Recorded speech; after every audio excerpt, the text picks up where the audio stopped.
I was 63 years old the day I heard the words that were supposed to end me. Not the words from the doctor.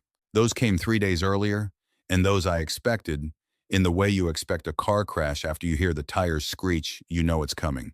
You just don't know how bad. Stage 3, colon cancer. Surgery first, then chemo, then we'll see. I'd sat in that chair in Dr. Patel's office and nodded like a man receiving directions to a gas station. Calm. Practical. I'd always been that way. No, the words that were supposed to end me came from my wife of 22 years. Linda. She said them on a Tuesday evening, standing in the kitchen doorway with her coat already on, her suitcase already in the car. Our grandson, Marcus, was 11 years old and sitting right there at the kitchen table doing his homework. She didn't lower her voice. She didn't wait until he left the room. She said, "Raymond, I can't do this. I've given you the best years of my life and I'm not going to spend what's left of them watching you die. I deserve more than this." I looked at her for a long moment. Then I looked at Marcus. He had stopped writing. His pencil was still touching the paper, but he wasn't moving it anymore. I said, "Linda, Marcus is right here." She said, "He's old enough to understand," and then she walked out. I heard the front door close. I heard the car back out of the driveway, and I sat down across from my grandson, this boy who'd been living with us for 2 years since his mother, our daughter Cheryl, had gone through her own hard season, and I said the only thing I could think to say. "You hungry, bud? Let me heat up that soup." Friends, I need to take you back a little so you understand what that kitchen meant. I spent 31 years as a plumber, not the kind who owns the company, not right away. I started as an apprentice at 22 in Knoxville, Tennessee, working for a man named Earl Biggs, who was old enough to be my grandfather and twice as stubborn. I learned the trade from the pipes up. I learned how to sweat copper in a crawl space in August. I learned how to diagnose a drain line problem by sound alone. I learned that the work was honest and the pay was steady, and that if you showed up on time and did it right, you'd always have something. By the time I was 40, I had my own truck. By 45, I had 2 trucks and 2 employees. By 52, I had a small but solid plumbing and HVAC service company, RT. Caldwell Home Services, operating out of a shop on Maplewood Road with 8 employees, a decent reputation, and a waiting list that ran 3 weeks out in the busy season. We weren't rich, but we were real. Every call we answered was a real pipe, a real family, a real problem solved. I was proud of what I'd built. Linda had been beside me for most of it, or I thought she had been. Looking back, I wonder how long the distance had been growing without me seeing it. I was always in the truck, always at the shop, always taking one more call. She'd started saying things like, "You love that business more than you love me," and I'd laughed it off the way men do when they think they're being accused of something small. I didn't understand she was telling me something true. When Marcus came to live with us, Linda had seemed happy at first. She'd always been good with kids, but something shifted. He was a quiet, watchful boy, the kind who notices everything but says little, and I think his presence made the cracks in our marriage harder to ignore. The house had less silence to hide in. Then the diagnosis came, and 3 days later, Linda left. The surgery was scheduled for 6 weeks out. During those 6 weeks, I had to arrange things. I had to call my shop manager, a good man named Dennis Torres, and tell him what was happening and ask him to keep things running. I had to call Cheryl, who cried on the phone for 20 minutes and offered to come up from Atlanta, and I told her to stay put, that I had Marcus, that we'd be fine. I had to call my brother Gerald in Memphis, who said, "Ray, whatever you need," and meant it.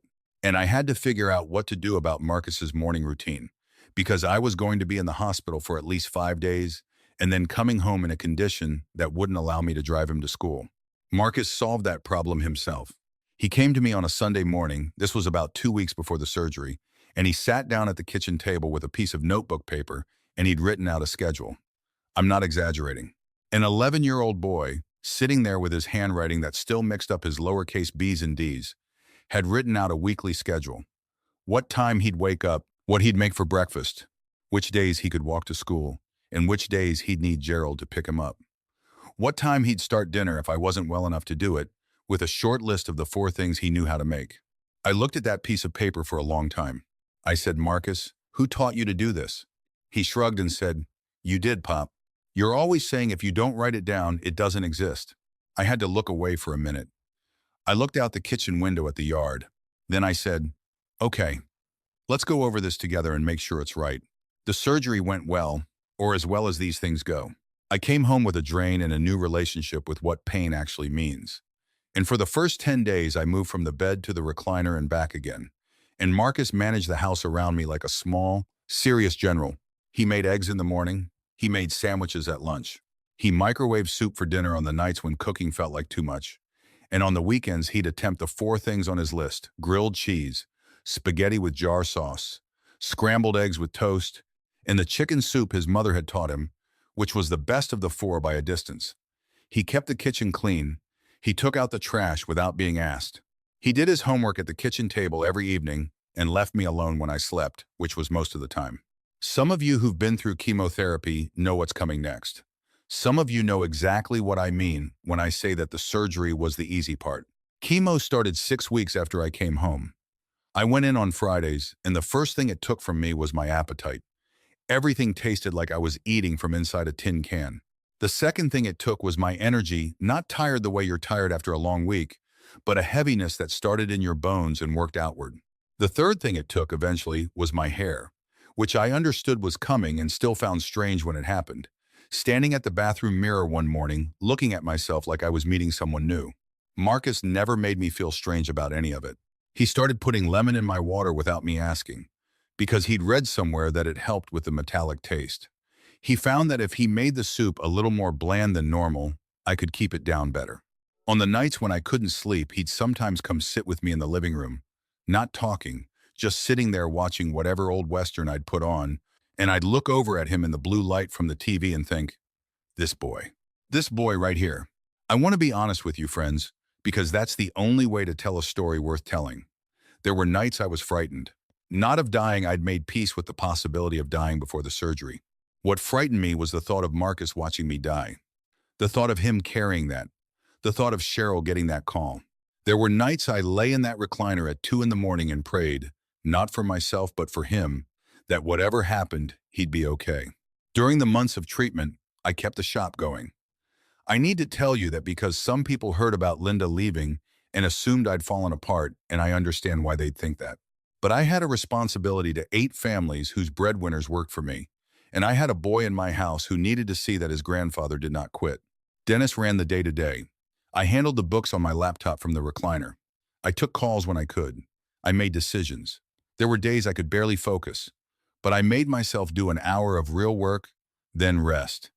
An hour of work, then rest. Some days the hour was 30 minutes and I told myself it counted anyway. The community around us was something I didn't expect. Gerald came up from Memphis and stayed for 3 weeks during the worst of the chemo, cooking and driving Marcus to school and sitting with me in the waiting room during treatments without complaining once. My neighbor Dorothy, who I'd barely spoken to in all the years we'd lived on Clover Lane, started leaving food on the porch. Casseroles, mostly. One time, a whole pound cake. My guys from the shop, Dennis, Carl, the 2 young apprentices, would stop by on Saturday mornings to check in, and usually ended up fixing something around the house that I'd been meaning to get to, just because that was the kind of men they were. Linda didn't call. Not once in 14 months. Marcus asked me about her once, about 5 months in, just once. He said, "Pop, do you think Grandma's okay?" I thought about that question for a moment. I said, "I think she made a choice she'll have to live with, bud." That's all I can say about it. He nodded like he'd expected that answer and went back to his homework. I finished chemo on a Thursday in March. The scan 3 weeks later came back clean. Dr. Patel used the word remarkable and shook my hand. I sat in my truck in the hospital parking lot for about 15 minutes afterward, not crying exactly, just present, just breathing the air and watching people walk in and out of the sliding doors, and thinking about all the ordinary things that had waited for me while I was sick. The shop's gutters needed cleaning. Marcus needed new shoes. The water heater at the Maplewood shop had been making a noise Dennis described as nothing good. I drove home and told Marcus over dinner. He looked at me across the table, this boy who was now 12 and somehow taller, and he said, "I knew it, Pop." I said, "How'd you know?" He said, "Because you didn't quit." Recovery took another year. Not from illness, the cancer stayed gone, and I am grateful every day for that fact, but from the financial damage that serious illness does to a small business and to a man. Friends, if you want to understand what stage 3 cancer costs a person who runs a small service business and doesn't have the kind of insurance that covers 14 months of reduced work capacity, I'll just say this. The number was significant, and it took everything I had not to resent it. I had to let 2 of my 8 employees go. That cost me sleep. I had to refinance the shop property. I restructured the business from the ground up, cutting overhead, renegotiating supplier contracts, doing more of the physical work myself than I probably should have been doing that first year back. Dennis stayed. Carl stayed. The 2 young apprentices came back when I could afford to bring them back. Slowly, the business found its footing again. Then it found something better than its footing. Over the next 4 years, I expanded. Not recklessly. I'm 63 years old and I've never done anything recklessly in my life. But there was a contractor in our area who was retiring and wanted to sell his accounts, and I bought them. There was a newer HVAC company that had overextended and needed a buyer for their service contracts, and I bought those. I added a 4th truck, then a 5th. I hired a full-time dispatcher. I put in a proper CRM system. I started doing commercial contracts alongside residential. RT. Caldwell Home Services became, over 5 years, the largest independent plumbing and HVAC company in our county and the 2nd largest in the region. Marcus, by this point, was 16 and had started coming to the shop on weekends. Not because I asked him to, because he wanted to. He'd sweep the bay, inventory parts, answer the phone when the dispatcher was at lunch. He told me once he wanted to learn the trade. I told him he could learn anything he wanted, but he was going to college first. He rolled his eyes the way 16-year-olds do and said, "Yes, sir, Pop," and I knew he'd heard me. Last spring, I got a call from a regional home services group based out of Nashville, one of those consolidator operations that's been buying up independent HVAC and plumbing companies across the South. They'd had their eye on RT Caldwell for 2 years. They made an offer. I'm not going to tell you the exact number because some things are private. What I will tell you is that it was more money than I had ever imagined holding in my name. More money than 31 years of crawling under houses and sweating pipe in August and taking calls at 11 at night had ever suggested was possible. More money than Linda, when she walked out of that kitchen door, would have believed I was capable of producing. I took 24 hours to think about it. I talked to my lawyer. I talked to Gerald. I talked to Dennis, because he'd earned that conversation. Then I signed. I want to tell you now about the phone call I got 4 days after I signed, because that's the part of this story that brought me to you today. It was Linda. I hadn't spoken to her in nearly 6 years. I'd heard through Cheryl, in the careful way that Cheryl tried to keep both of us from hating each other, that Linda had moved to Asheville, that she was doing okay, that she'd been in a relationship that hadn't worked out. Cheryl never pushed me to reach out, and I never pushed Cheryl to tell me more than she volunteered. Linda's voice on the phone was the same. That was the strange thing. You expect time to change a voice, but it hadn't. She said, "Raymond, it's Linda." I said, "I know." She said she'd heard about the sale. She didn't say how. She said she was so proud of what I'd built and that she'd thought about me often and that she'd made a terrible mistake and that she'd been seeing a therapist for 2 years who had helped her understand what she'd done and that she was sorry. She was so sorry, and that she wondered if there was any chance that we might be able to talk. In person, I listened to all of this without saying anything. When she finished, I said, "Linda, I need a moment." I set the phone down on the kitchen counter. Marcus was there.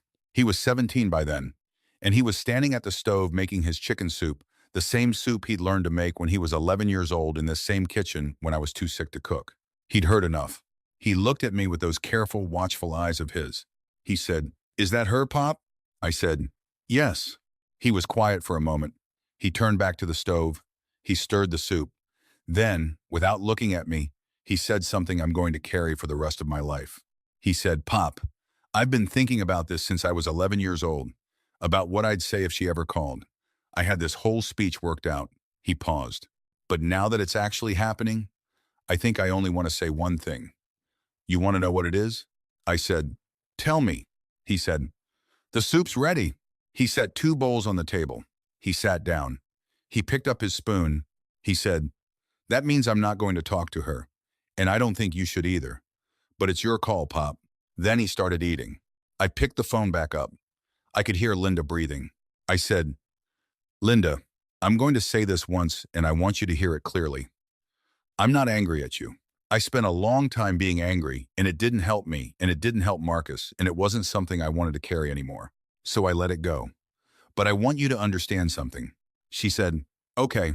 I said, When you walked out that door, Marcus was 11 years old and sitting at the kitchen table. He watched you leave.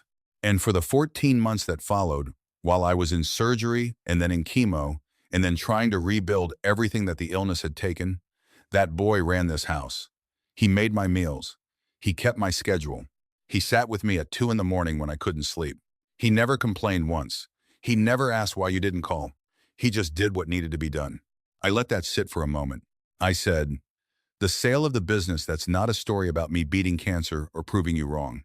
That's a story about what Marcus showed me was possible when I felt like nothing was left. He's the one who built this, Linda, not me. So when you say you're proud of what I've built, I need you to understand you're talking about a boy you walked away from. And that boy is the reason I'm here. She didn't say anything. I said, I wish you well. I genuinely do. But there's nothing here to come back to. I ended the call. I sat down across from Marcus. He pushed the salt toward me without looking up. I salted my soup. We ate. Marcus is 18 now. He got his acceptance letter to the University of Tennessee in February, and the morning it came, he taped it to the refrigerator door right at eye level, right where you couldn't miss it walking through the kitchen. I stood there looking at it for a long time with my coffee in my hand. He came up beside me and said, I'm still learning the trade, though. I said, you've already learned the most important part. He said, what's that? I said, you show up. You do the work. You don't quit. He nodded like that was something he already knew, because it was. I'd been teaching him that since he was 11 years old, sitting at this same kitchen table with a pencil and a piece of notebook paper, writing down a schedule nobody asked him to write. Friends, I'm not telling you this story because I sold a company. I could not care less about the money. Not really. Money is what you do with it. And what I'm doing with it is making sure Marcus goes to college without debt, making sure Dennis and Carl have good severance from the new owners, making sure Gerald knows his help during those 14 months will not go unreciprocated for as long as I'm alive. I'm telling you this story because of what that boy taught me in the years when I had nothing. He taught me that loyalty is not something you feel when it's easy.